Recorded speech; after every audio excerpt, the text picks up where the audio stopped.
नर्मदे हर। आज हम बैठे हैं टिमरनी में समाज के वरिष्ठ चिंतक, विचारक, संघ प्रचारक, पूर्णकालिक श्री श्रद्धेय पांडुरंग जी पटेल के साथ में। आज जानते हैं पांडुरंग जी से, आदरणीय श्रद्धेय बाबू जी से, काका जी के नाम से जाने जाते हैं समाज में, शहर में और संघ में। जानते हैं आपके विचार कि समाज को अगर शताब्दी वर्ष मनाना है तो हमें कौन से परिवर्तन करने होंगे, हमें युवाओं को समाज में लाना है तो हमें और क्या करना पड़ेगा। मिलते हैं श्रद्धेय पटेल साहब से। मेरा छोटा सा परिचय आप लेना चाहते हैं तो मैं टिमरनी के पटेल परिवार का पुत्र हूँ। लक्ष्मी नारायण जी पटेल मेरे पिता, कन्हैया लाल जी पटेल मेरे आजा थे।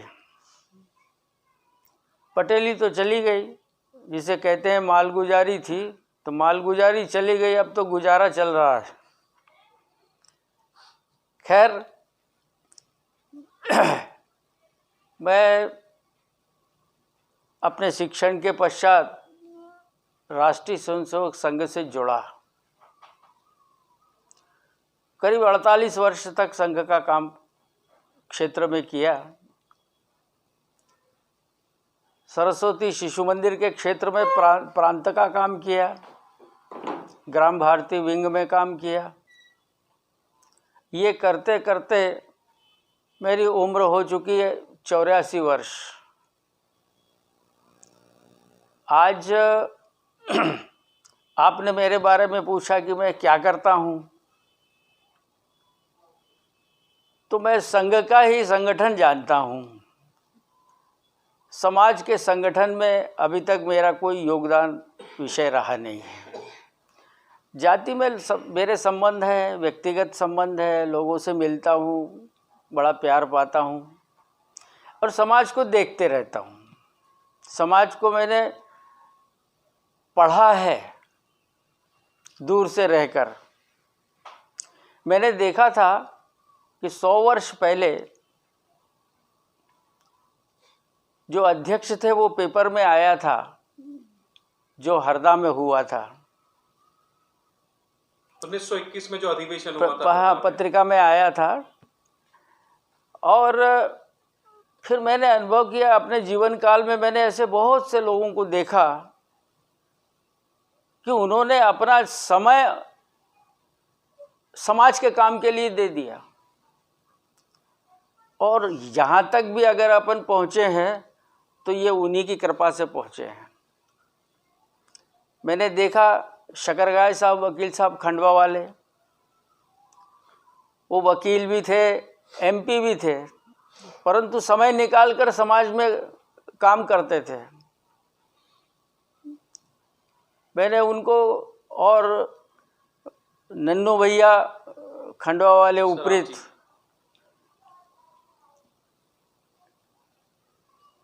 और एक सराफ जी उपरीत खंडवा के ही हैं वो, जिन्होंने ब्राह्मण समाज के लिए बच्चों की पढ़ाई के लिए एक स्कॉलरशिप प्रारंभ की और उसकी मांग के लिए वे गांव तक पहुँचे। तो गांव तक पहुँचे का मतलब ये है कि जागरण हुआ कि समाज के लिए सोचना चाहिए, समाज के बच्चों के लिए प्रगति के लिए काम करना चाहिए। संस्कारों के संबंध में चर्चा होती थी, वो भी मैंने उन लोगों के मुंह से सुनी। तो इन लोगों ने वहाँ से लेकर के यहाँ तक तो पहुँचाया, इसके आगे हम नहीं बढ़ पाए। एक्चुअली आपसे जानना यही है कि कहाँ हमसे त्रुटि हुई। वो एक स्वप्न जो 1920 में देखा गया, हाँ, उस स्वप्न को पूर्ण करने में हम कहाँ त्रुटि कर पाए? बस हम त्रुटि यहाँ कर पाए कि हमने इस समाज में जो अपन लोग थे या आज हैं, उन्होंने उस पद्धति को छोड़ दिया। समाज के लिए काम करने वाले, निकलने वाले लोगों की कमी है आज हमारे पास समाज में। और संगठन का तंत्र क्या है? संगठन का तंत्र तो यह है कि ये वृहद नारदीय समाज, अर्थात ये संपूर्ण भारतवर्ष इस भारतवर्ष में रहने वाले लोगों को जोड़ना।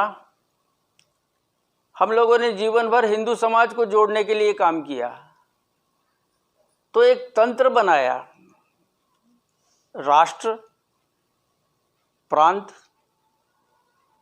जिला, तहसील, ब्लॉक, पंचायतें छोटी छोटी सी, और उस तंत्र के माध्यम से कार्यकर्ता खड़े किए, और वो कार्यकर्ता जो थे वो उन क्षेत्रों में काम करते थे, वर्षों वर्षों जिन्होंने काम किया है। इसके बाद उनके ऊपर के अधिकारी और अखिल भारतीय स्तर तक के लोग तहसील केंद्रों तक प्रवास करके उन्होंने काम किया है। तब ये संगठन खड़ा हुआ। तो संगठन अगर करना चाहते हैं, संस्कार अगर देना चाहते हैं, तो नैमित्तिक कार्यक्रम चाहिए, संस्कार देने का कार्यक्रम चाहिए। तो वो व्यक्ति जो समर्थ है, जिसने समझ लिया है, जो समाज के लिए समर्पित हुआ है, जो कुछ करना चाहता है, उसने समाज में प्रवास करना चाहिए। तंत्र का काम अलग है कि आपने एक ग्राम समिति बना दी, वो ग्राम समिति अपना काम करेगी। तहसील समिति बना दी आपने, नारदी समाज की तहसीलों की समितियां बन गई, वो अपना काम करेंगी। हाँ, हमारा स्ट्रक्चर है तो वैसा ही जैसा संघ ने खड़ा किया है। हमारी महासभा का स्ट्रक्चर सेम वैसे ही है, पर फिर भी हम कहाँ त्रुटि कर पाए? नहीं, वो काम ही नहीं कर रहे हैं जो, क्यों उसका और नहीं करने का भी कारण उनकी गलती नहीं है। गलती ये है कि जो प्रचारक तंत्र है उसने वहाँ जाकर वहाँ के टीम को फीडिंग नहीं किया। एक दूसरा सवाल आपके इससे आया है, आपने संगठन की व्यवस्थित रचना देखी भी है, की भी है। हाँ। और समाज में चाहते भी हैं, होना भी चाहिए। हाँ। पर हम व्यक्तिवाद और संविधान में क्या अंतर दर्शा पा रहे हैं? हम व्यक्तिवाद और संगठन की रचना में कहीं ना कहीं मूलभूत त्रुटि हो रही है। भाई हम लोग अपने सुनिए, जब तक संस्कार आपने देना भूल गए, उस दिन से व्यक्तिवादी हो गया। और वो व्यक्तिवादी, मैं अध्यक्ष बन जाऊं, मैं सचिव बन जाऊं, काम कुछ करना नहीं, क्योंकि उसको संस्कार तो मिले ही नहीं है। तो जब तक हम इन कार्यकर्ताओं को संस्कार देने के लिए सीनियर लोग नहीं निकलेंगे, स्थान स्थान पर नहीं पहुंचेंगे, तब तक हम क्या कर सकते हैं? तो हम एक सीनियर व्यक्ति को हमने अध्यक्ष बना दिया। अध्यक्ष के अंतर्गत क्या जिले के लोग हैं, उनका संपर्क, क्या तहसील के लोग उसमें जुड़े हुए हैं, या उसके साथ ऐसी टीम जुड़ी हुई है जो कि क्षेत्र में जा करके और ये काम करे? एक व्यक्ति तो कुछ नहीं कर सकता। जो टीम बनेगी वो इतनी बड़ी बनना चाहिए कि वो हर जिले में पहुंच जाए। जिले में ऐसी टीम खड़ी होना चाहिए कि जो तहसील केंद्रों तक पहुंच जाए। तहसील केंद्रों पर ऐसी टीम बनना चाहिए कि जो अपने ग्रामों तक पहुंच जाए। और वो संस्कार का काम कि हम नारमदी ब्राह्मण समाज, हमारा क्या इतिहास है, और उस इतिहास को उन्होंने कभी किसी को सुनाया नहीं। किसी से पूछो क्या है भैया इतिहास, उसको पता ही नहीं कि हम क्या हैं। मतलब हमारी सबसे बड़ी चूक, हम युवाओं को इतिहास नहीं बता पाए। इतिहास भी नहीं बता पाए, हमारे संगठन का तंत्र भी नहीं बता पाए, और हमने क्या करना चाहिए ये भी नहीं बता पाए।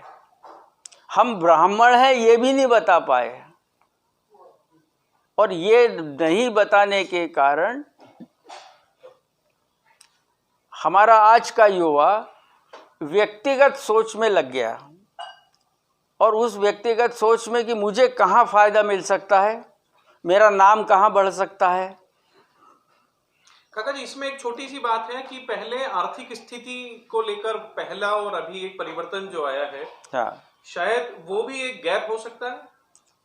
नहीं, आर्थिक तंत्र अगर देखें तो समाज का पहले इतना स्ट्रांग नहीं था, अभी एक स्ट्रांग हो गया है। तो मजबूत होने के कारण एक परिवर्तन है? नहीं, मजबूत होने के कारण परिवर्तन नहीं है, कोई परिवर्तन नहीं है। पहले अपने यहाँ पर 1 तोला सोना किस भाव था? 1000 रुपये। 1000 तो बहुत बाद में आया, लेकिन 500 रुपया 600 रुपया तोला था। आज किसी व्यक्ति को अगर 50,000 रुपये तनख्वाह मिल रही है तो उसका लेवल जो है वो 5,000 1 तोला सोने पर है। क्या मिल रहा है उसको? कहीं कोई परिवर्तन नहीं आया है। हम लोगों में परिवर्तन आया है कि हमने उसका सही रूप खर्च करने का, किस काम में खर्च करना चाहिए, पैसे का कहाँ उपयोग करना चाहिए, कहाँ पर पैसे को बचाना चाहिए, हमारा बजट क्या है, हमारे इसके ऊपर हमारे परिवार का बजट क्या है, हमारे समाज का बजट क्या है, उसके ऊपर अपन ने ध्यान ही नहीं दिया। और नहीं ध्यान देने के कारण आज अपन ये कह रहे हैं कि भैया 50,000 रुपये तनख्वाह मिलती है लेकिन साला कुछ बचता नहीं है। बिल्कुल। उस दिन भी 1 तोला सोना मिलता था, उस दिन भी वो कहता था कि भैया मेरे पास क्या रखा है, परंतु फिर भी घर से निकलते थे, फिर भी समाज में जाते थे, लोगों से संपर्क करते थे। वो एक परिवर्तन है। वो परिवर्तन क्यों आया? क्योंकि मैंने सुना है इंदौर में भी दिनेश साकले जी का इंटरव्यू दिया था और बहुत सारे वरिष्ठ लोग बोलते थे हम साइकिल से घूमे हैं। हाँ। शैलेंद्र पुरी जी जो इंदौर अध्यक्ष रहे हैं वो साइकिल से घूमे हैं, गांव-गांव तक गए हैं समाज को संगठित करने के लिए। मगर वर्तमान का युवा समाज में आने से पीछे क्यों हट रहा है? उनकी भी युवावस्था थी उस समय जब उन्होंने शुरू किया। नहीं, आपने भी जब संगठन में आए तब आपकी युवावस्था थी, पर वर्तमान युवा के साथ ऐसा क्यों है कि भाई हमने बचपन से संस्कार ही नहीं दिए वो, और वो संस्कार घर से निकलेंगे। घर वालों को संस्कार जो सीनियर लोग आएंगे मिलने के लिए वो देंगे, और उसका नतीजा आज ये हुआ है कि युवा समाज से टूटता जा रहा है। और ये लक्ष्य है आपका कि इसके ऊपर काम होना चाहिए। बिल्कुल। इसका नतीजा क्या होगा? कल गीता में भी अर्जुन से बात की कृष्ण ने, तब उन्होंने कहा, अर्जुन ने कहा कि ये सबको मार दूंगा तो ये समाज तो भ्रष्ट हो जाएगा। कल महिलाओं का क्या होगा? चरित्र खराब होंगे, उनका जीवन भी खराब हो जाएगा। ये प्रश्न अर्जुन ने किया है, कृष्ण ने उसका उत्तर दिया है, उसका समाधान किया है। लेकिन प्रश्न तो यही है कि अगर हमने इनको नहीं संभाला तो कल ये समाज का क्या होगा? हाँ, मेरा मानना यही है कि समाज में वर्तमान स्थिति में युवा अगर दूर हो गया, हाँ, तो समाज का भविष्य फिर क्या रहेगा? कुछ नहीं, बिल्कुल मिटेगा। क्योंकि हम अभी 100 साल का एक जश्न मनाने वाले हैं भोपाल में। उस महाशताब्दी के बाद अगली महाशताब्दी फिर समाज की कैसी होगी, ये एक प्रश्न है। तो मेरा आपसे एक छोटा सा निवेदन है, हमें क्या परिवर्तन करना चाहिए हमारे सिस्टम में, क्योंकि सिस्टम में कहीं ना कहीं कुछ खामी है। क्या परिवर्तन होने चाहिए? क्या संस्कार कार्यशाला अगर शुरू की जाए तो युवा या घर के संस्कार उसमें प्रभावशाली रहेंगे? भाई साहब, इसका एक पुराना उदाहरण बताता हूँ। पहले अपने गुरु रहा करते थे परिवारों के, और गुरु महाराज गांव में आते थे। एक परिवार जो उसके चेले हैं, शिष्य हैं, उनसे मिलने के लिए 2-4 दिन ठहरते थे। पूरा गांव वहाँ इकट्ठा होता था, जाति भी विजाति भी। भाई संत आए हैं, चलो। वो बैठ कर के सिखाते थे संस्कार कैसे होना चाहिए, समाज कैसी होनी चाहिए, तुम जिन लोगों के बीच में होता है उनने कैसे होना चाहिए, बालकों ने को बचपन में क्या सिखाना चाहिए, बड़ों को भी और छोटों को भी वो संस्कार दे के जाते थे। साल 1.5 साल में फिर घूम फिर करके और फिर उस गांव में आते थे। भैया क्या हुआ? सब कौन पूछता है आज? सही बात। इसमें एक गांव में आपने जैसे बोला गुरु आते थे, गांव में एक चौपाल भी चलती थी। हाँ, चौपाल पे बुजुर्ग लोग बैठ के जो चर्चा करते थे, आजकल तो वो भी बंद हो गई है। नहीं, वो चौपाल जो थी, वो चौपाल आज भी पट्टियों पे मिलेगी आपको, लेकिन वो चौपाल अलग प्रकार की थी और वो समाज से संबंधित नहीं थी, वो ग्राम से संबंधित थी। तो जब तक कि अपने समाज के बारे में ही तुम सोच रहे हो तो समाज के बारे में ही चिंतन करना चाहिए कि समाज के घरों में बुजुर्गों का, बड़े लोगों का, जो समझदार हैं समाज में, वो घूमे। तो काका जी, मेरा छोटा सा एक है कि महाशताब्दी जो शताब्दी वर्ष हम मनाने वाले हैं, उसमें कोई ऐसा क्या परिवर्तन होना चाहिए, कैसे मनाया जाना चाहिए, अगर उसके प्रति आपके कुछ विचार ऐसे हैं जिसमें हम युवाओं को उसमें ज्यादा आकृष्ट कर सकें, क्योंकि आज की पीढ़ी अगले 100 वर्षों बाद बनाने वाली है। नहीं, मैंने माना, लेकिन यही युवा कल बड़े होंगे, और यही युवाओं को अगर समाज संगठन का संस्कार नहीं दिया गया आज, तो आपको भोगना तो पड़ेगा। और जो आप कह रहे हो वो दिन आएंगे कि क्या होगा, तो इनके संस्कारों की क्या व्यवस्था है? हमने संस्कारों की व्यवस्था रखी। नारमदी समाज के नवयुवक क्या शाम को खेलते हैं साथ में? क्या एकत्रित होते हैं साथ में? और यदि एकत्रित होते हैं तो उनको संस्कार देने वाला व्यक्ति वहाँ खड़ा है क्या? जिसके पास कोई काम नहीं है, रिटायर हो गया है, फुर्सत है, समय है और खुद के संस्कार ठीक है, वो जाके वहाँ खड़ा रहेगा और वो बताएगा कि भैया ऐसा खेलना चाहिए, ऐसा करना चाहिए, बैठिए, तुम्हारे परिवार में क्या चल रहा है, तुम्हारे परिवार में क्या चल रहा है, भैया पिताजी ठीक है कि नहीं, माताजी ठीक। ये संस्कार देने का जो काम है ये है ही नहीं। काका जी, इसके लिए मैं समझता हूँ कि ये तो बहुत अच्छा है जो आपने बताया, ये होना चाहिए हर ग्राम, शहर, सभी जगह पे, मोहल्ले मोहल्ले में। इसके लिए एक बहुत अच्छी व्यवस्था शायद 100-200 साल पहले शुरू हुई थी, विष्णु सहस्त्रनाम। हाँ, जो हर एकादशी पे, मेरे ख्याल से उसके पीछे भी यही लॉजिक रहा होगा कि हम घर घर जाके कम से कम घर वालों के हालचाल लें, विष्णु सहस्त्रनाम का पाठ हो और मिले जुलें। उस प्रथा के बारे में आप कुछ बताएं। देखिए, विष्णु सहस्त्रनाम क्योंकि आज देश भी भर में एकमात्र हम हैं जो हमारे लिए मिलने का एक बहुत सही माध्यम है विष्णु सहस्त्रनाम। हाँ, किसी ब्राह्मण में नहीं होता है, किसी और समाज में नहीं होते हैं कोई पर कार्यक्रम। हाँ, आज उस विष्णु सहस्त्रनाम का क्या हो रहा है? आज उस विष्णु सहस्त्रनाम के ऊपर 4-5 लोगों का वर्चस्व रहता है, वो सूचना देते हैं और वहाँ पर नाश्ता पानी हुआ, विष्णु सहस्त्रनाम हुआ, दक्षिणा चढ़ाई, हिसाब दिया और वो घर चले गए। चर्चा कहाँ होती है? चर्चा करे कौन? तो जब तक एक व्यक्ति तैयार नहीं होगा, उस विष्णु सहस्त्रनाम में जाने वाला व्यक्ति कि जो इन संस्कारों को देगा, वो देने वाला कौन है?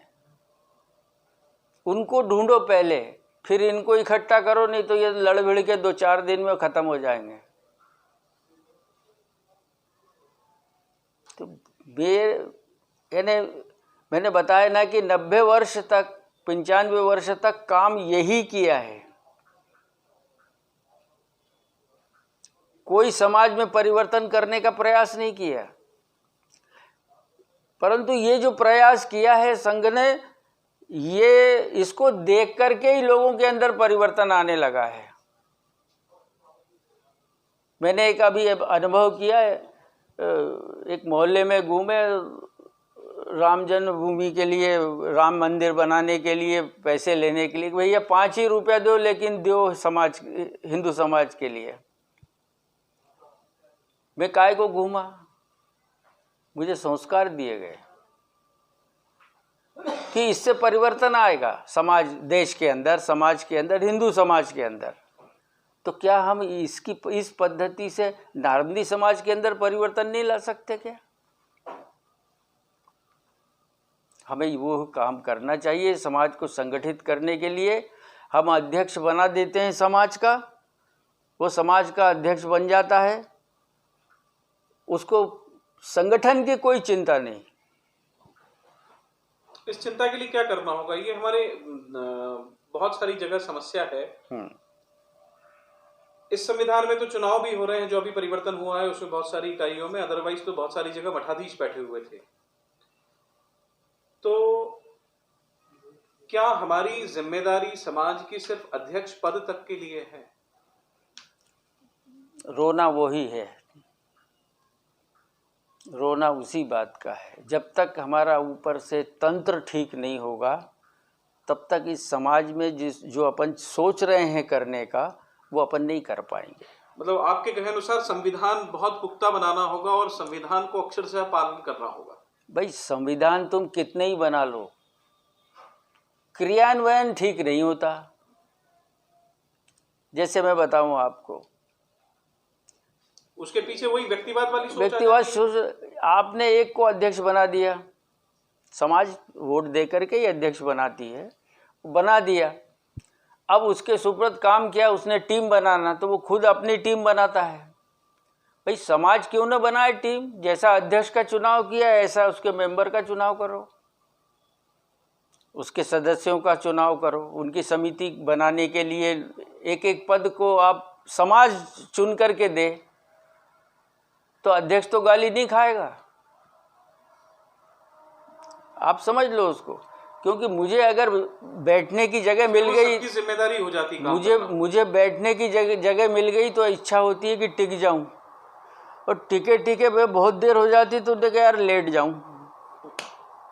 ये प्रकृति है, तो उसको फुर्सत को क्यों लेन देते हो? तो कौन लेन देगा? जो टीम कार्यकर्ताओं की बनेगी वो उनको फुर्सत नहीं लेन देगा। हमारे यहाँ चलिए, हमारा काम है, कार्यक्रम है, हमारे क्षेत्र में ये कमजोरी आ रही है, उसको ठीक करना है, आप चलिए। आप वो प्रवास करें खुद। हाँ, मतलब हमारी सोच को विस्तारवादी बनाना होगा। विस्तारवादी बनाना होगा। तो जब संगठन तंत्र ठीक नहीं बनेगा तब तक ये समाज संगठित नहीं होगा। आज मैं कह रहा हूं कि क्या टिमरनी में संगठन है ना, अखिल भारतीय संगठन से जुड़ा हुआ है, उसका अध्यक्ष भी है, उसके वो भी हैं और भी बहुत अध्यक्ष रहे, सब रहे। लेकिन कभी किसी अध्यक्ष ने किसी घर जाकर खड़ा हुआ कि भैया कोई तकलीफ तो नहीं है? क्योंकि उसको फुर्सत ही नहीं है। तो जिसको फुर्सत ही नहीं है, ऐसे बनते चले आ रहे हैं वर्षों से, तो वो समाज का संगठन कैसे करेंगे? इसके लिए जिम्मेदार कौन और इसका क्रियान्वयन कौन करेगा? क्रियान्वयन अखिल भारतीय संस्था करेगी, कार्यक्रम करेंगे। उस जिले के सिलेक्टेड जो कार्यकर्ता हैं उन लोगों का वर्ग 2 दिन 3 दिन का उनका वर्ग रखेंगे। काका जी, अखिल भारतीय संस्था में अगर समस्या हो तो उसका क्रियान्वयन कौन करेगा? उसका क्रियान्वयन तो सही अध्यक्ष अगर आपने ऊपर क्षेत्र में बना दिया और वो लोगों को कन्विंस करने वाला हुआ, उसके हृदय में ये आग हुई कि मैं इस समाज को के लिए काम करूंगा, वो बिल्कुल करेगा। और जिसके अंदर आग ही नहीं है, जो चाहता है कि मेरे को अगला टिकट मिल जाए क्या नाम से विधायक का, इसलिए तुम मेरे को अध्यक्ष बना दो, तो ऐसे अध्यक्षों से क्या समाज सुधर जाएगा? मतलब सामाजिकता जब समाज में राजनीति का आ जाना सबसे गलत हो जाता है। समाज ने व्यक्ति राजनीतिज्ञ हो सकता है, समाज राजनीतिज्ञ नहीं हो सकता। तो समाज कोई आदेश नहीं दे सकता कि आप उसको वोट करो या उस संगठन से जुड़ो। ये समाज का काम नहीं है, व्यक्ति का काम है। वो सोचे और करे। अच्छाइयाँ बुराइयाँ हम बता सकते हैं, लेकिन ये संगठन का काम नहीं है। मतलब समाज में सामाजिक बने रहे, सामाजिक बने रहे। हमारा समाज पहले, हाँ, राजनीति बाद में। मगर राजनीति में भी तो समाज आवश्यकता होता ना। समाज की आवश्यकता अगर उसको है कि भाई समाज में है, तो समाज में काम करते रहो, अपने आप लोग तुम्हारे पास आएंगे। तुमको उनकी खुशामद करने की क्या जरूरत है? जो व्यक्ति 2 और 2 4 होते हैं, वो कहने के लिए लोग में शक्ति होना चाहिए। अर्थात आपने मेरे से बातचीत की और मैं उल्टा सीधा बोल रहा हूँ, अपेक्षा आपकी कुछ है, आप गलती कर रहे हैं और मैं उसको छुपा रहा हूँ, तो ये 2 और 2 4 हुआ क्या?